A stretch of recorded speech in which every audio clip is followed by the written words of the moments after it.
નમસ્કાર, શો ટાઈમમાં આપનું સ્વાગત છે. ભાવનગરના વિજયરાજનગરમાં આવેલ બે અલગ અલગ મકાનમાં ચોરીની ઘટના બનતા નીલમબાગ પોલીસે ગુનો નોંધી તપાસ હાથ ધરી છે.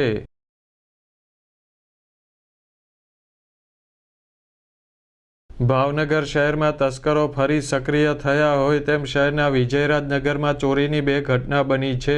વિજયરાજનગરમાં આવેલ સુખસાગર સોસાયટી સુરેશભાઈ રાઠોડના મકાનમાં ભાડે રહેતા નિલેશભાઈ તનસુખભાઈ કંડોલિયાના મકાનને તસ્કરોએ નિશાન બનાવ્યું હતું. તસ્કરો રસોડામાં રાખેલ લાકડાના કબાટમાંથી સોના ચાંદીના ઘરેણાં, રોકડ રકમ અને મોબાઈલ મળી કુલ રૂપિયા 1,23,000ની કિંમતની માલમત્તાની ચોરી કરી ફરાર થઈ ગયા હતા.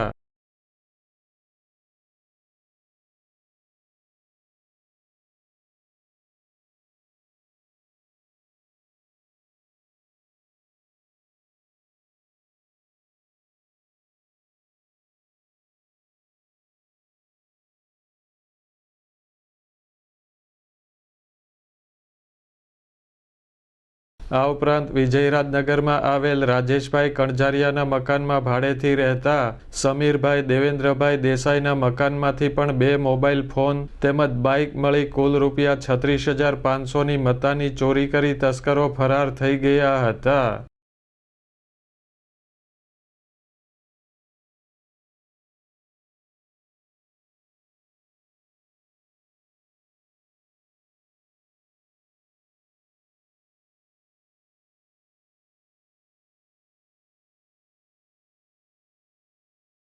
ચોરીની આ બંને ઘટના અંગે નીલમબાગ પોલીસે તપાસ હાથ ધરી છે.